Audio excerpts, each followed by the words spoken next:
Good afternoon, welcome. I am very thrilled to talk today with you. We are a company called Sodexo Engage, and we have been serving our clients for more than 20 years in UK on benefits, reward, recognition, and communication services. So we have some experience about the benefits. And maybe, Graham, you want to introduce yourself? Yes, well, contrary to popular belief, I'm not the milk tray man, as I've been called all morning by my lovely colleagues. And I hope you did enjoy your lunch, but please don't fall asleep. We do have some great information to share with you this afternoon. So Graham James, Chief Revenue Officer at Sodexo Engage, and I guess my role is really talking about products and our clients and our services that we offer to ensure it meets the needs of the future going forward. Yes, we want to talk a little bit today about well-being benefits and how the employers can make an impact in the organization for their employees. We all learned in a hard way during COVID and post-COVID how important well-being is for individuals, for families, and also for the organizations and employees. So the world is changing, technology, how we work, where, when we work, and also the needs of our clients and the market dynamics, everything has a different impact also on the workforce. And some adaptations has been evolving continuously, but we see more and more with our 5,000 clients that health, physical, and also financial well-being is one of the important focus of people in the organizations. So we have been working and trying to improve our propositions. Of course, we started with our employees and introduced different programs. And to do this, we continuously try to get feedback from our employees, from our clients' employees, and we do different researches and surveys. Recently, we have introduced the second part of our Mountain of Lost Benefits survey, and it is interesting to see employers are introducing a lot of benefits for their employees, including well-being and financial benefits, but only 11% of the employees are making use of the whole benefits what their employers are providing. Only 11. So the rest is not really making use of it. However, when it comes to go for a job interview, 75 of them are telling, oh, benefits are very important to go and to decide for a job position. Or when they have to look for others, 71 of them are looking for different benefits to decide for that job interviews. So I encourage you to download our research. It is a lot of interesting ideas, but we see there is a big expectation gap. There is a big communication gap. But today we want to really highlight what is the gap on the expectations, and I think Graham, as an expert, can a little bit give us more insights about this. Yeah, thank you, Burcin. I think what's really important to recognise today is that there is a gap. You know, the research that we've carried out shows that there is a gap in expectations between what is being offered and what is people's really requirements. And recognising that gap is the first part of moving forward and creating a slightly different approach about how we do that. And it's interesting, some of the stats, because they give a story or part of a story. So, for example, on your screens now, you will see some stats. 15% of employees between 18 and 24 said they use a gym membership. But what we do recognise is that gym and physical health, as we get older, myself included, I know I don't look it, thank you very much, is really important, that actually the physical mobility and well-being and keeping up with children, for example, is so important to us, but it's missing. So people aren't requesting it. Do they realise the benefit? Are we communicating in the right way?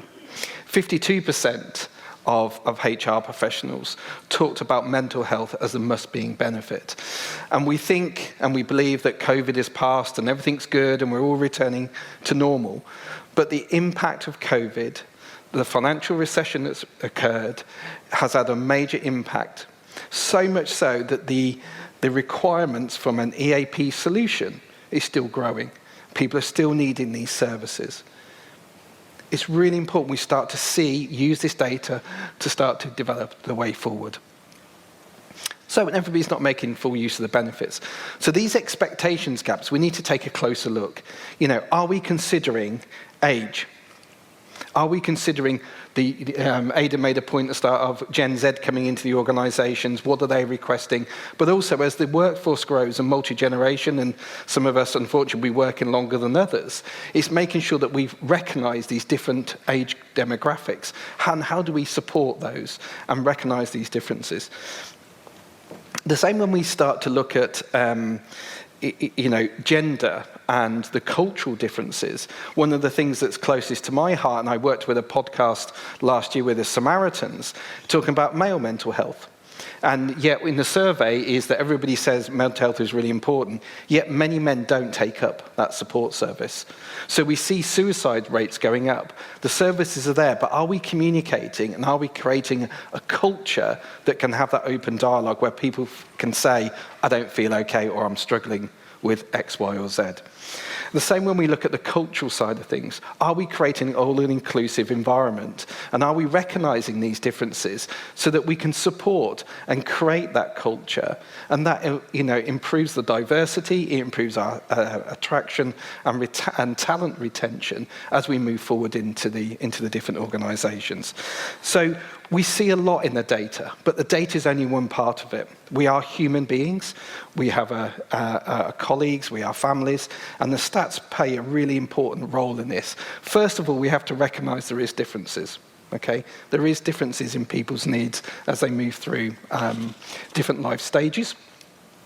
But equally, the stats give us a guiding principle in terms of how organizations approach a wellbeing strategy. And it takes time.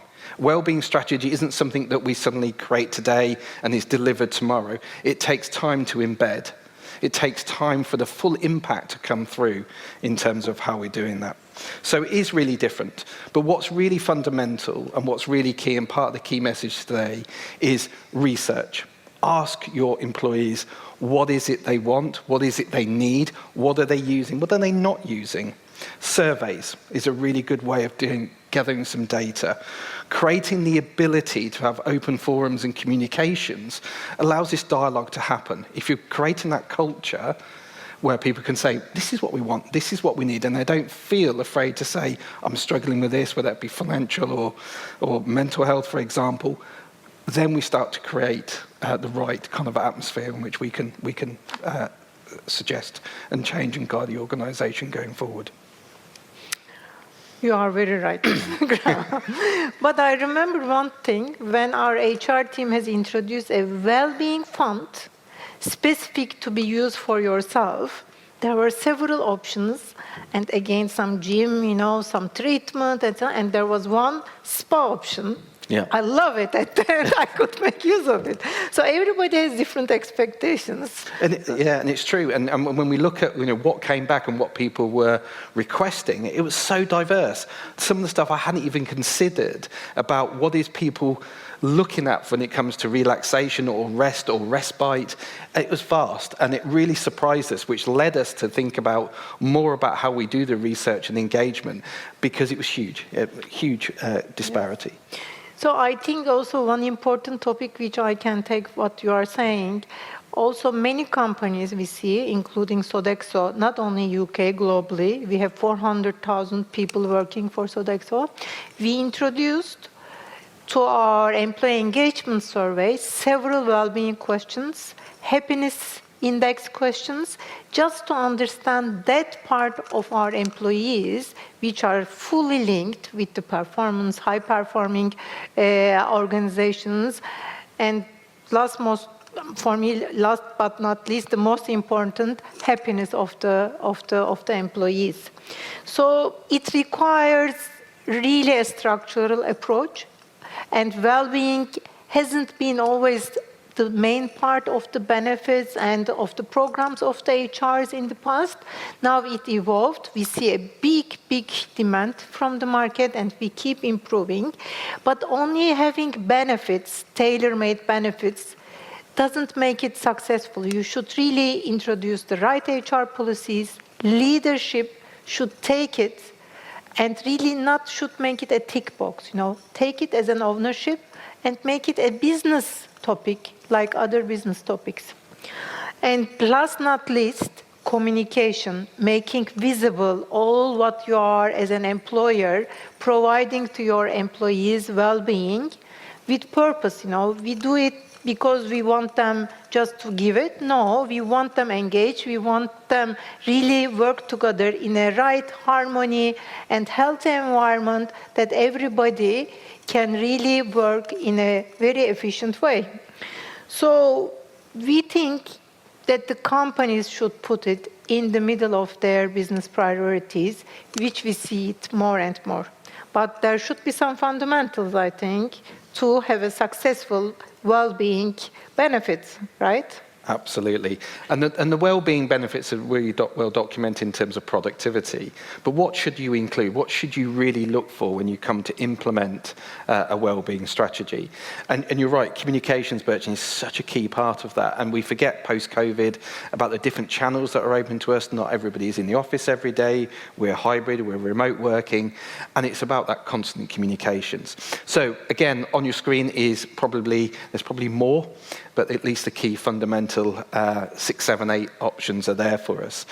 Of course, flexibility is a big one. It's a topic that we're constantly talking about in terms of where people are located, the ability to work remotely or hybrid, and when do you come into the office. But flexibility is one of the key well-being pillars that we should look at, and that has a massive impact, not only in attraction and retention of talent, but some of the organisations we talk to don't really focus on using the well-being strategy as part of their onboarding or induction, or indeed their recruitment processes. And sometimes we hear clients saying, oh yeah, and by the way, we've got this well-being stuff and you can get some discounts. It needs to be much more than that. It needs to be much bigger than that. Healthcare is a big one, of course. You'll see lots of healthcare providers here today. It is a real fundamental part of that, and how that expands into the family is becoming one of those key areas to do so. The key one, when we look at the breadth and depth and the multi-generational organisations that we have going forward, is a lot of people are not doing enough around retirement planning. How many people are actually planning effectively for their retirement? I know I'm personally not. It's one of the things that's a topic of me that I need to think about, or what do I need to do? What does my retirement look like? When will it happen? What type of retirement do I need to do? And how do I bring that into the workplace? And actually the younger generations tend to ignore it until much later, but it's a key part of it. The other 3 key elements that I really want to talk about is the family-friendly. And the more family-friendly policies we have as an organisation, the more impact it has at home. So when things do go wrong with childcare arrangements or elder care or whatever happens to be, the feeling that an employee has, knowing that there are family-friendly policies, that it's okay to miss this or to do this or have to take this time, knowing that they're safe and secure, means actually they'll give more back. Okay, they might make up for it in the evenings or a different day, and it doesn't suit all businesses. However, the ability to create that security and that blanket around that is such a critical part. Probably the biggest one overlooked is recognition. The biggest one overlooked is recognition. So many organisations I talk to, whether it be automotive or in TV, do not have a consistent approach to recognition. Line managers' responsibility for recognition falls apart. And you get disparities. And you look at reasons why people leave an organisation. In the exit interviews, I do not feel recognised by my line manager. And the disparity between groups and divisions where line managers are not delivering this has a massive impact. That well-being approach, when someone says thank you to you, just a hint, missed. Just a hint around, actually you've done a really great job today, is so important to do that. And the final one is financial wellness, of course.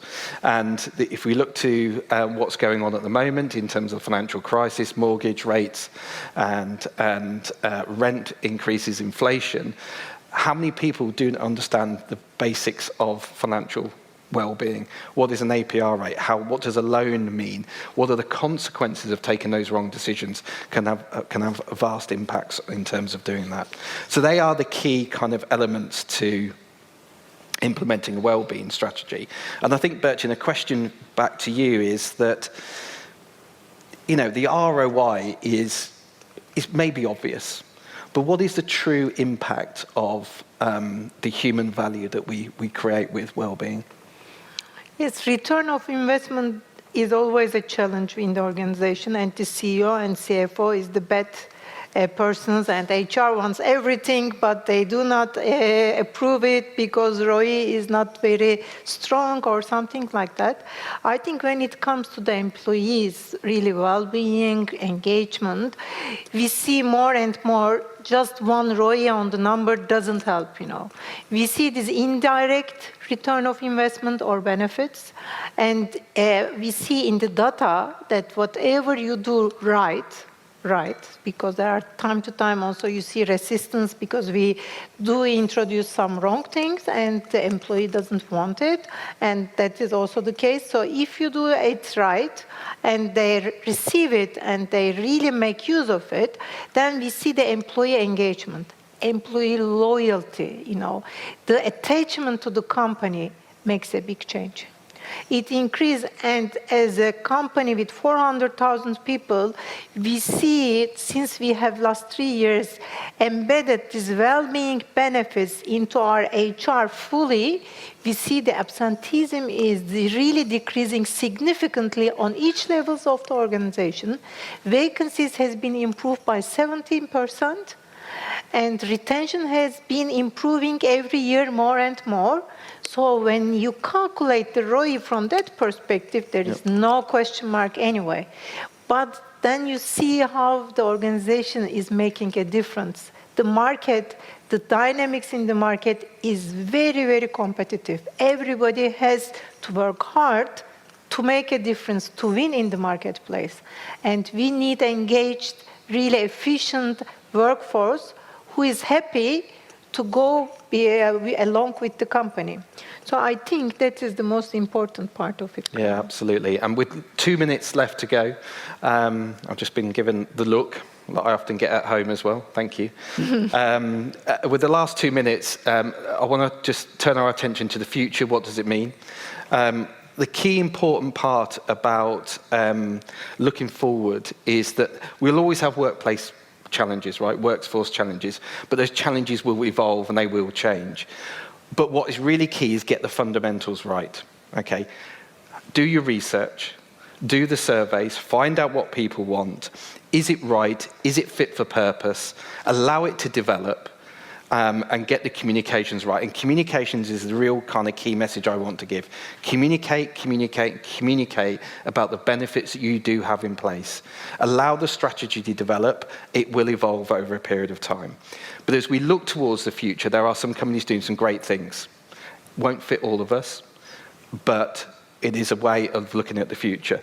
Some are moving towards fertility, or values towards fertility, about starting a family. Others are looking about collective time off, where do we shut the entire organisation down. I used to call it factory fortnight, where we used to go away as a family, but everybody's now off, and that means you can fully relax. And other organisations are really picking up on their just cause, the purpose of the organisation, and the results through CSR or net zero contributions, where people actually engage in their hearts and minds with the true purpose of the organisation is what's driving the difference. So my key message for you guys today is ask the questions, find out what people want. There's lots of stuff out there, and evolve that strategy, but give it time to embed into work. Burcin, final comments from you? Yeah, final comment. I think I am really very impressed how it can make a difference in the organization. We have many clients, but I see life in our organization, not only in UK, across the world, we are in 31 countries, that listening to the employees and tailoring your well-being benefits programs, HR policies accordingly make a difference.